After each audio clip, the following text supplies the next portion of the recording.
On nous a menti, toute notre vie. Tout ce que vous croyez savoir sur l'histoire, sur le monde ancien, sur nos ancêtres, est faux. Les manuels scolaires, les musées, les documentaires, tout cela n'est qu'une version édulcorée, manipulée, d'une réalité que l'on nous cache depuis des siècles. Aujourd'hui, je vais vous révéler ce que personne n'ose dire à voix haute. Préparez-vous à remettre en question tout ce que vous avez appris, car la vérité est bien plus étrange et troublante que vous ne l'imaginez. Prenons un exemple que tout le monde connaît, les Spartiates. Ces guerriers légendaires, connus pour leur discipline, leur courage et leur invincibilité, sont souvent représentés avec des boucliers énormes, des lances imposantes et des armures brillantes. Mais si l'on examine attentivement la réalité, tout cela paraît impossible. Les boucliers mesuraient plus d'1 mètre de diamètre et pesaient moins des dizaines de kilos. Les lances faisaient à 2 à 3 mètres et les armures étaient massives. Comment ces hommes auraient-ils pu courir, charger, manœuvrer et combattre efficacement dans de telles conditions? Et pourtant, les récits historiques racontent des victoires impossibles sur des armées entières. Si l'histoire officielle dit vrai, cela relève de la superhumanité. Alors, qui écrit vraiment l'histoire? Qui décide de ce que nous devons croire sur ces civilisations anciennes? Les villes antiques sont tout aussi mystérieuses. Comment des peuples qualifiés de primitifs ont-ils pu construire des murailles colossales, des temples gigantesques, des pyramides alignées avec une précision astronomique? Les Égyptiens avec leurs pyramides, les Mésopotamiens avec Babylone et ses jardins suspendus, les Mayas et leurs temples de pierre taillés avec une précision qui dépasse nos machines modernes. Si nos connaissances archéologiques sont correctes, ces sociétés n'avaient ni les outils, ni les machines, ni même la technologie nécessaire pour accomplir de telles prouesses. Et pourtant, elles existent, intactes, ou presque, défiant toute logique. On nous explique cela par le génie humain et le travail collectif. Mais le génie humain a-t-il vraiment changé depuis 2000, 3000 ans? Nous, aujourd'hui, avec toutes nos technologies modernes, nous peinons à reproduire ces structures avec autant de précision. Alors, pourquoi le passé serait-il soudainement plus avancé que notre présent? Et que dire des cathédrales et châteaux médiévaux? Ces monuments imposants sont présentés comme le fruit du savoir-faire des artisans de l'époque. Pourtant, leur construction dépasse largement les capacités techniques supposées des hommes de cette période. Comment des pierres de plusieurs tonnes ont-elles été transportées et assemblées avec une telle précision, sans grues modernes, sans machines motorisées, sans plans complexes? Même aujourd'hui, avec nos engins sophistiqués et nos technologies informatiques, ériger des structures non comparables représenterait un défi monumental. Pourtant, des siècles avant notre ère, ces œuvres existaient déjà, parfaitement alignées, parfaitement proportionnées, comme si elles avaient été conçues par une intelligence supérieure. En regardant les musées, on constate aussi des incohérences troublantes. Les casques, épées, armures exposées sont souvent trop légers, trop fragiles, trop décoratifs pour un usage réel au combat. Beaucoup semblent être des reproductions, des objets créés pour impressionner, pour séduire le visiteur, mais jamais pour être utilisés réellement. Si l'histoire officielle était exacte, pourquoi les objets survivants ne correspondent-ils pas aux besoins pratiques de leurs époques? Pourquoi les armes et armures que nous voyons sont-elles parfois inutilisables? Cela soulève une question essentielle. Et si une partie de ce que l'on nous montrait n'avait jamais été réel? Et si les musées nous vendaient une version d'un passé embelli ou fabriqué pour nous contrôler, pour nous faire croire que tout est cohérent, logique, maîtrisé? Les grandes campagnes militaires amplifient encore le mystère. Alexandre le Grand, Napoléon, les conquistadors, leurs exploits semblent incroyables, presque impossibles.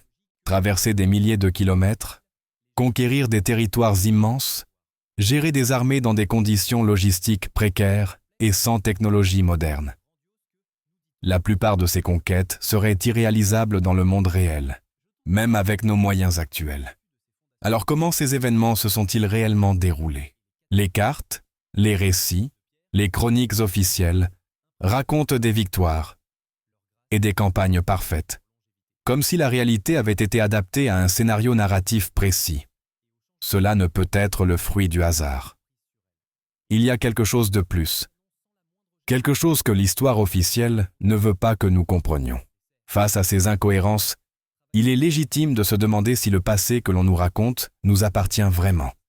Et si ces civilisations anciennes n'étaient-elles pas humaines, du moins pas dans le sens que nous comprenons habituellement. Si les anciens étaient des êtres avec un savoir, une capacité ou une technologie que nous ne pouvons qu'imaginer. Peut-être que l'histoire que nous connaissons n'est qu'un récit fabriqué, un scénario imposé pour cacher une vérité plus vaste. Certains chercheurs et théoriciens parlent d'un redémarrage périodique du monde, comme un système remis à zéro, où des œuvres passées sont recréées par un ordre supérieur ou un créateur invisible, pour que chaque génération croie à une continuité qui n'a jamais existé. Les monuments, les armes, les villes, tout cela pourrait être des répliques d'un passé qui n'était jamais directement le nôtre. Mais l'histoire n'est pas seulement un mensonge sur les constructions et les batailles. Elle cache aussi une vérité plus profonde, une dimension philosophique et spirituelle.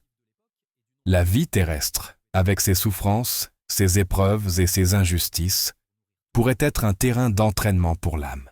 Chaque douleur, chaque obstacle, chaque injustice n'est peut-être pas un hasard, mais une opportunité de croissance spirituelle.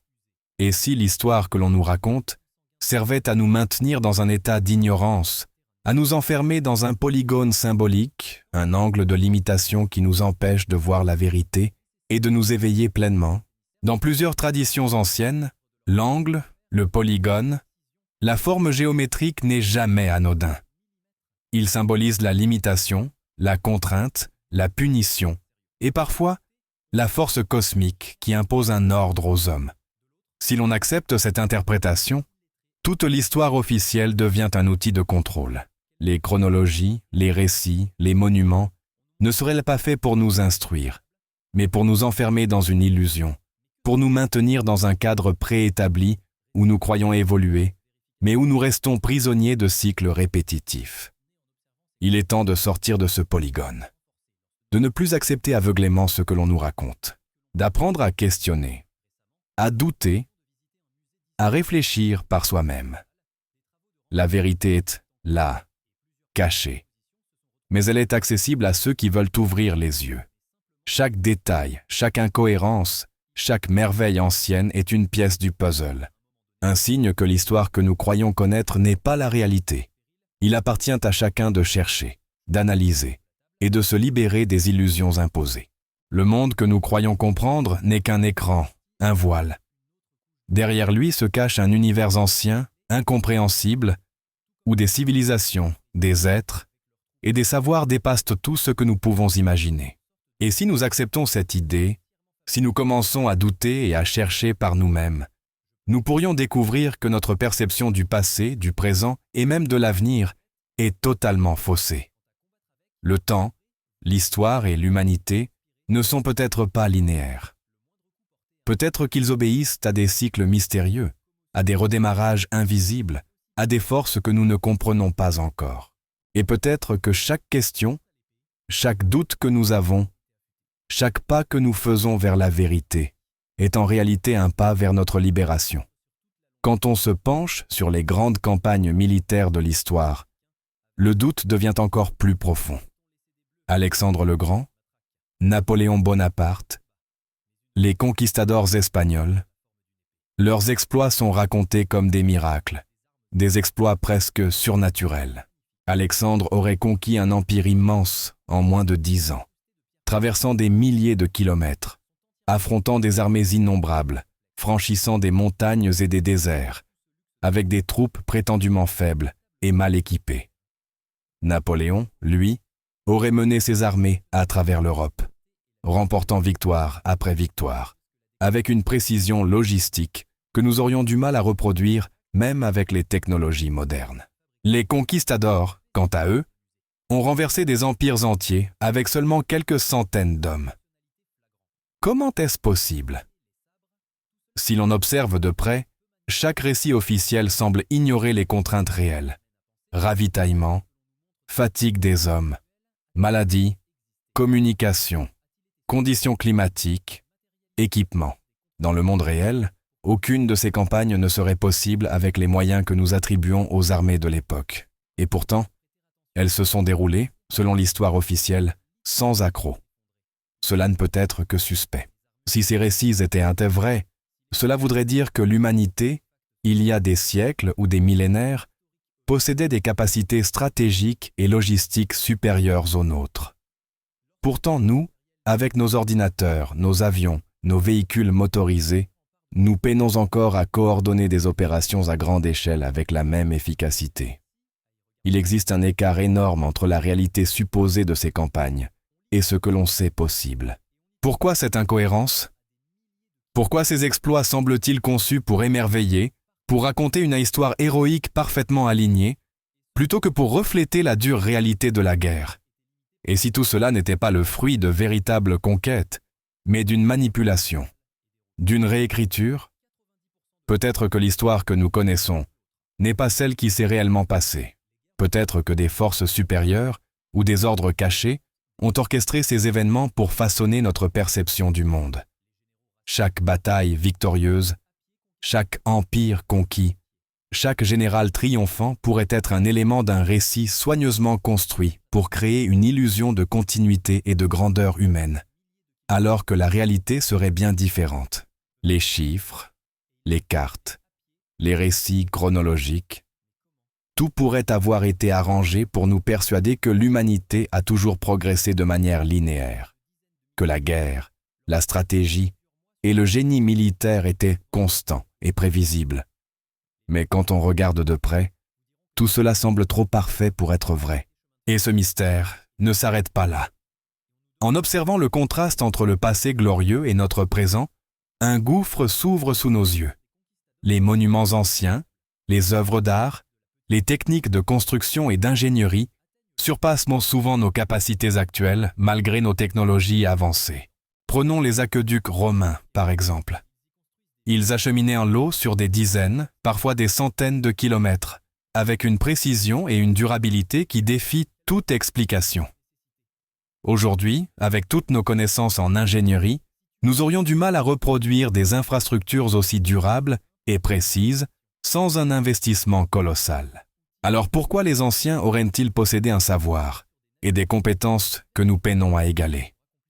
Pourquoi notre chronologie historique nous fait croire à une progression continue, alors que l'histoire matérielle semble raconter une autre histoire, faite de pertes, de régressions et de mystères inexpliqués? Et que dire des cartes anciennes? Certaines d'entre elles montrent des continents et des côtes avec une précision incroyable, avant même que nous ayons les outils pour les mesurer. Les cartes de Piri Reis, par exemple, semblent décrire des zones de l'Antarctique dégagées de glace, bien avant sa découverte moderne. Comment est-ce possible si l'histoire officielle et les connaissances de l'époque sont correctes? Ces incohérences suggèrent que les civilisations anciennes avaient accès à des connaissances que nous considérons aujourd'hui comme impossibles, voire interdites. Il y a un décalage énorme entre ce que l'on nous enseigne et ce que les preuves matérielles montrent réellement. Et plus on creuse, plus l'écart devient abyssal. Ce constat nous pousse à envisager des hypothèses alternatives. Et si le passé que nous connaissons n'appartenait pas à notre lignée humaine directe? Et si certaines civilisations anciennes n'étaient ni pas humaines dans le sens que nous comprenons aujourd'hui, mais des entités dotées d'un savoir et d'une capacité technique dépassant largement nos limites?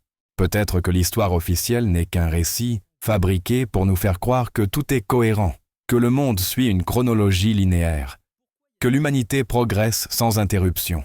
Mais que se passerait-il si chaque génération vivait en réalité dans un cycle répété, un redémarrage, où les monuments, les villes, les armes et les exploits sont recréés ou reproduits par un ordre supérieur, pour que nous pensions que nous sommes les héritiers d'un passé glorieux? Chaque pierre, chaque ligne tracée, chaque bataille victorieuse pourrait n'être qu'une reproduction soigneusement orchestrée pour maintenir l'illusion d'un monde linéaire et maîtrisé. Et cette idée de cycle ou de redémarrage se retrouve dans de nombreuses traditions anciennes.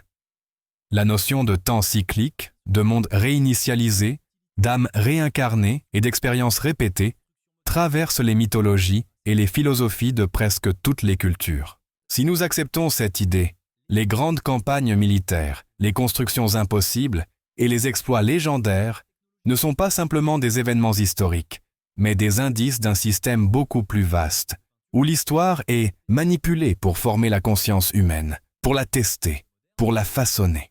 Les guerres, les conquêtes et les civilisations disparues ne sont pas seulement des épisodes de notre passé, mais des éléments d'un scénario qui se répète, encore et encore, comme si nous étions piégés dans un labyrinthe invisible. Le passé glorieux, le contraste avec notre présent utilitaire, les exploits impossibles, les artefacts qui défient la toadita philologique. Tout cela forme un puzzle que peu osent assembler. Mais si l'on prend le risque, si l'on accepte de questionner chaque récit officiel, chaque preuve historique, chaque objet exposé dans les musées, une vérité effrayante émerge. Notre perception de l'histoire, notre croyance en la linéarité, en le progrès, en la rationalité humaine, est profondément faussée. Nous vivons dans un monde façonné par des illusions, des cycles récurrents et des forces que nous ne comprenons pas encore. Et chaque doute, chaque questionnement, chaque recherche est un pas vers l'éveil, vers la sortie de ce labyrinthe que certains appellent la réalité. Certains théoriciens parlent d'un redémarrage périodique du monde. L'idée est simple et pourtant terrifiante. Le monde serait remis à zéro de manière cyclique. Les monuments, les inventions, les villes et les batailles sont recréés à chaque cycle par un ordre supérieur ou un créateur invisible. Chaque génération croit hériter d'un passé qu'elle n'a jamais réellement vécu. Chaque objet exposé dans les musées, chaque carte ancienne, chaque récit historique ne serait qu'une reproduction soigneusement orchestrée, un mirage destiné à donner l'illusion de continuité et de progression. Si cette hypothèse est vraie, alors ce que nous tenons pour acquis n'est rien d'autre qu'une illusion, un écran derrière lequel se cache une réalité que nous ne sommes pas prêts à affronter. Et ce n'est pas tout. La vie elle-même pourrait avoir un objectif caché, une finalité que nous ignorons. Les souffrances, les épreuves, les injustices que nous subissons pourraient ne pas être des accidents, mais des moyens d'entraînement pour l'âme. Chaque douleur, chaque obstacle, chaque perte est un enseignement. La réalité terrestre serait un terrain d'expérimentation, un espace où notre conscience est façonnée et testée. Les civilisations anciennes, leurs exploits techniques et leurs constructions impossibles pourraient être des outils symboliques, des messages destinés à éveiller ceux qui ont la curiosité et le courage de regarder au-delà des apparences. Les concepts géométriques, présents dans les cultures anciennes, comme l'angle ou le polygone, prennent alors un sens beaucoup plus profond. Ils ne sont pas là par hasard. L'angle symbolise la limitation, la contrainte, parfois la punition, et il semble refléter les forces cosmiques qui régissent notre monde. Les pyramides, les temples, les monuments antiques, leurs formes ne sont pas seulement esthétiques ou fonctionnelles. Elles pourraient être des signaux, des clés pour comprendre la structure cachée de notre réalité. Le polygone symbolique dans lequel nous vivons, contraint par des cycles invisibles et des forces supérieures, est peut-être ce qui nous empêche de percevoir pleinement la vérité. Nous vivons enfermés dans ce polygone, croyant à la linéarité du temps et à la logique de l'histoire, alors que nous sommes prisonniers d'un cycle répété, d'un scénario manipulé. En examinant les artefacts, les constructions et les textes anciens, on commence à voir un schéma récurrent. Tout semble indiquer que le monde n'a jamais été ce que nous pensons. Les civilisations anciennes n'étaient pas simplement avancées pour leur époque. Elles étaient anormalement avancées, possédant des savoirs et des techniques qui dépassent notre compréhension. Les guerres, les conquêtes, les exploits militaires ne sont pas seulement des événements historiques. Ce sont des preuves tangibles d'une réalité plus vaste, d'un contrôle invisible sur le cours de l'histoire humaine. Chaque récit glorifiant un roi, un général ou une civilisation pourrait avoir été conçu pour nous maintenir dans l'ignorance, pour nous faire croire à un progrès continu et linéaire, alors qu'en réalité, le monde est cyclique, manipulé, répété.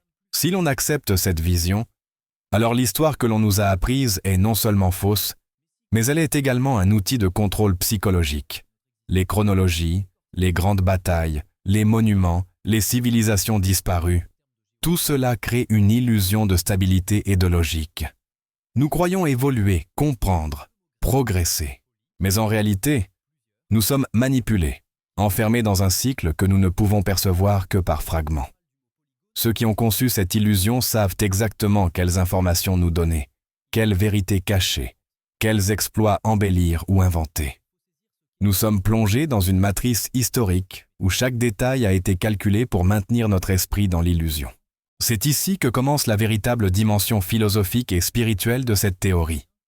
Si notre monde est un terrain d'entraînement pour l'âme, alors les épreuves de la vie ne sont pas des obstacles aléatoires, mais des tests conscients. La douleur, la perte, l'injustice, tout cela a un but. Et les anciens, avec leurs constructions impossibles, leurs batailles surhumaines et leurs civilisations éclatantes, ont laissé des indices, des traces, des symboles, destinés à éveiller ceux qui cherchent la vérité. Chaque pierre, chaque ligne gravée, chaque monument peut être un message codé, une clé pour comprendre les cycles invisibles qui gouvernent notre réalité. Nous devons comprendre que ce monde est bien plus vaste et complexe que ce que l'on nous a enseigné. La linéarité, la logique, la progression humaine, tout cela est une façade. Derrière cette façade se trouve un univers cyclique, manipulé, façonné par des forces supérieures, où chaque génération croit hériter d'un passé qu'elle n'a jamais vécu. Et ceux qui osent d'en remettre en question l'histoire officielle, qui observent les incohérences, qui étudient les anomalies et les symboles, sont les premiers à apercevoir la vérité. Cette vérité nous demande de sortir du polygone, de ne plus accepter aveuglément ce que l'on nous raconte, de questionner, de douter, de réfléchir par nous-mêmes. Chaque détail, chaque anomalie, chaque artefact est un indice, un message, un appel à l'éveil. Et plus nous cherchons, plus nous percevons que le monde ancien n'était pas ce que l'on nous a dit. Les civilisations, les constructions, les guerres. Tout cela est une part d'un plan plus vaste, une matrice invisible destinée à façonner notre conscience. Si nous choisissons de continuer à suivre aveuglément l'histoire officielle, nous restons piégés dans le cycle, prisonniers du polygone.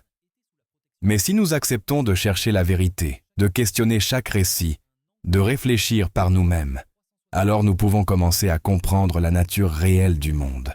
Nous pouvons commencer à percevoir les cycles invisibles, les forces supérieures et la signification profonde de notre existence. Chaque pas vers la connaissance est un pas vers la liberté. Chaque question posée est une pierre retirée du mur qui nous enferme dans l'illusion. Mais si la vie terrestre est un terrain d'entraînement pour l'âme, alors tout ce que nous percevons comme réel n'est qu'un écran, un voile destiné à nous tester, à nous pousser à grandir. Les injustices, les souffrances, les tragédies personnelles et collectives ne sont pas des accidents. Elles sont des instruments. Chaque douleur, chaque épreuve, chaque perte est calibrée pour éveiller notre conscience, pour nous sortir de l'illusion dans laquelle nous vivons. Et si nous considérons les civilisations anciennes sous cet angle, alors les constructions impossibles, les batailles irréalistes et les exploits légendaires cessent d'être de simples curiosités historiques. Elles deviennent des indices, des messages codés laissés pour ceux qui osent regarder au-delà de la façade. Les monuments antiques, les pyramides, les cathédrales, les temples et les châteaux ne sont pas seulement des œuvres d'art ou des prouesses techniques. Ils sont des symboles, des messages destinés à éveiller ceux qui cherchent à comprendre. Les formes géométriques qu'ils utilisent, notamment les angles, les polygones et les lignes précises, ne sont jamais aléatoires. Elles représentent les limites imposées par des forces supérieures, des structures invisibles qui contrôlent la perception humaine. Chaque angle, chaque mesure, chaque alignement est un code, un rappel que nous vivons dans un espace délibérément conçu pour tester notre capacité à voir la vérité. Ces formes géométriques ne sont pas simplement décoratives. Elles sont des signaux, des guides, vers une compréhension plus profonde du monde et de nous-mêmes. Et si l'histoire officielle n'était qu'un programme destiné à nous maintenir dans l'ignorance, si chaque livre, chaque document, chaque musée, chaque manuel scolaire n'était qu'un outil pour nous enfermer dans un polygone invisible, dans une illusion de linéarité et de progression humaine. Les grandes conquêtes, les civilisations disparues, les exploits techniques impossibles, tout cela pourrait être orchestré pour nous faire croire à une continuité, à un progrès, à une maîtrise humaine que nous n'avons jamais réellement atteinte. Mais ceux qui osent observer, douter et chercher au-delà des apparences commencent à percevoir les cycles, les redémarrages et les manipulations. Et chaque découverte, chaque incohérence, chaque anomalie devient une clé pour se libérer de l'illusion. C'est pourquoi il est crucial d'éveiller sa conscience, de ne plus accepter passivement ce que l'on nous raconte, de questionner, de douter, de réfléchir par soi-même. Le monde ancien, avec ses civilisations avancées, ses exploits impossibles et ses artefacts énigmatiques, nous invite à sortir du polygone, à comprendre que ce que nous croyons être notre histoire n'est peut-être qu'une partie d'un cycle plus vaste, orchestré par des forces que nous ne pouvons encore percevoir pleinement. L'éveil individuel commence par la reconnaissance que tout ce que l'on croit savoir peut être faux, que les vérités que l'on nous impose peuvent être manipulées et que la liberté réelle réside dans la capacité à penser par soi-même. Sortir du polygone ne signifie pas rejeter toute connaissance. Cela signifie apprendre à discerner entre l'illusion et la réalité, à voir les signes cachés dans le monde matériel et spirituel. Cela signifie comprendre que chaque construction, chaque œuvre, chaque récit historique peut contenir un message plus profond, destiné à éveiller notre perception et à élargir notre conscience. Chaque détail est une invitation à ouvrir les yeux, à questionner la réalité et à chercher la vérité derrière le voile que l'on nous impose. Et si nous acceptons cette perspective, notre vision du monde change radicalement. Nous commençons à voir l'histoire non plus comme une suite d'événements linéaires, mais comme un cycle répété, un scénario soigneusement orchestré par des forces invisibles. Nous réalisons que le passé, le présent et même l'avenir ne sont pas ce qu'ils semblent être. Les civilisations anciennes, leurs exploits et leurs constructions impossibles ne sont pas des anomalies. Elles sont des messages, des guides, des tests pour éveiller ceux qui osent chercher au-delà de la façade. L'éveil individuel est un processus, pas un événement instantané. Il commence par le doute, par la remise en question de ce que l'on nous a enseigné. Il se poursuit par l'observation attentive, l'étude des incohérences, l'analyse des symboles et des traces du passé. Et il se réalise pleinement lorsque l'on comprend que la liberté véritable ne réside pas dans l'acceptation aveugle, mais dans la capacité à penser, à questionner et à agir avec conscience. Chaque pas vers cette compréhension est un pas hors du polygone, vers une réalité plus vaste et plus profonde. En fin de compte, la vérité est cela, cachée derrière le voile de l'histoire officielle et des constructions impossibles. Les civilisations anciennes, les batailles légendaires, les monuments colossaux, tout cela est un signe pour ceux qui osent chercher. Et si vous êtes prêts à ouvrir les yeux, à douter, à questionner et à réfléchir par vous-même, vous pouvez commencer à percevoir cette réalité cachée. Vous pouvez commencer à vous libérer du polygone et à découvrir un monde bien plus vaste, mystérieux et fascinant que tout ce que l'on vous a appris. Alors, regardez autour de vous. Observez les monuments, les artefacts, les constructions anciennes. Posez-vous des questions. Remettez en question ce que l'on vous enseigne. Éveillez votre conscience et commencez à sortir du polygone. Parce que le monde n'est pas ce que l'on vous a dit. Et la vérité, aussi incroyable soit-elle, est bien plus fascinante et troublante que tout ce que vous avez jamais imaginé. Le passé n'est pas ce que nous croyons. L'histoire est un voile. Et au-delà de ce voile, une réalité bien plus vaste vous attend si vous osez regarder.